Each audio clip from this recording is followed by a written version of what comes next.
Throughout history, we have looked to others for inspiration.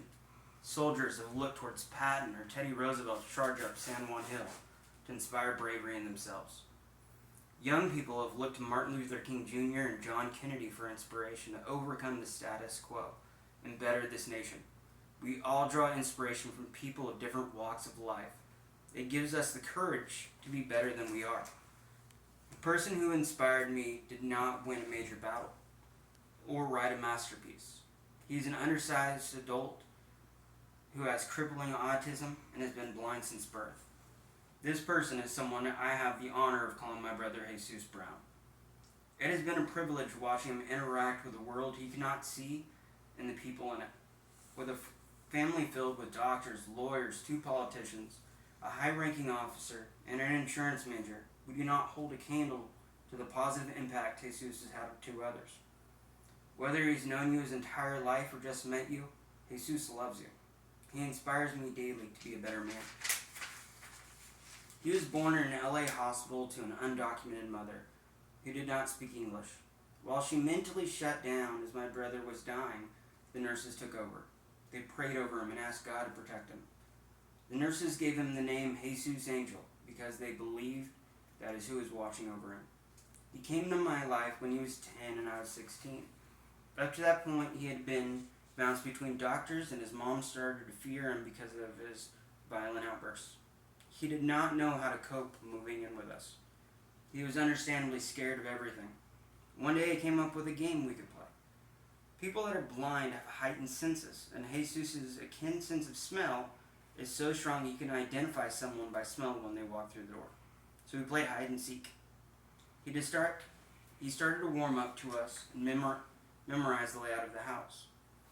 Through community, church, and loved ones, Jesus was protected and loved. As he felt others' love, he began to change. He now makes jokes in public, even though the doctors said it was impossible for him to develop a sense of humor.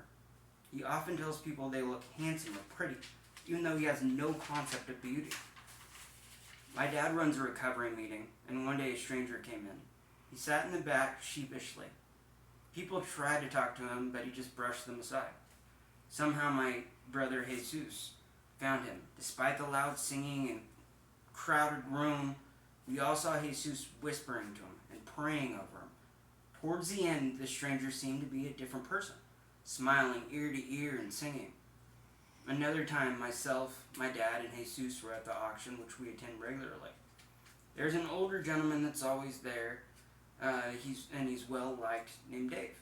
On this day, Jesus came out of the blue and said, "I need to see Dave right now."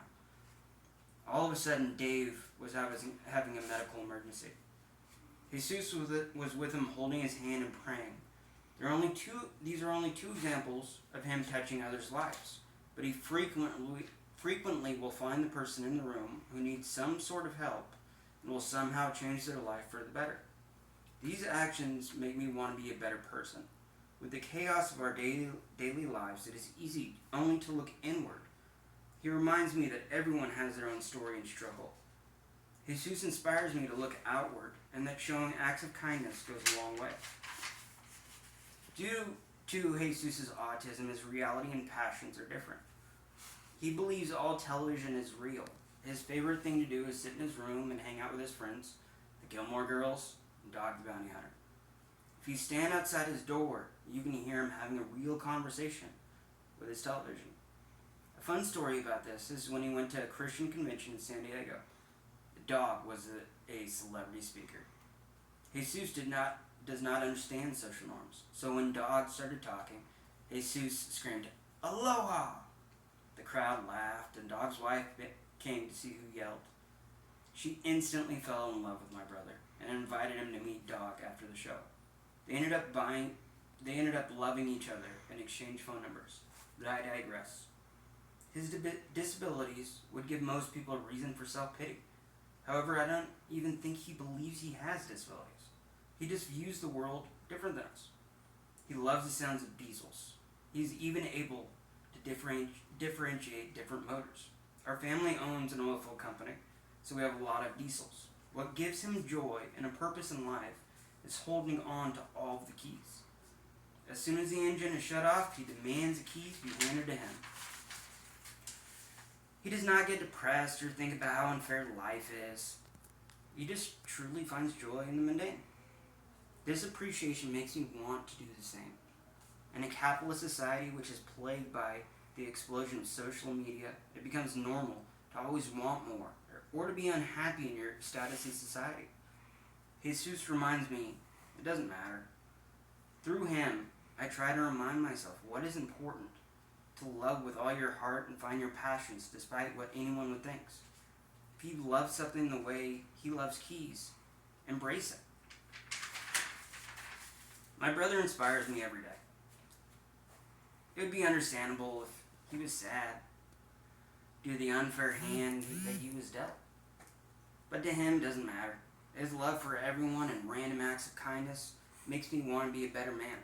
His joy for life and his passions inspire me to try being the same. This world would be a happy, gentler place, but more people like it. If I can become half the man my brother is, I will succeed as a human being. It took a blind man for me to see how beautiful life can be. Thank you.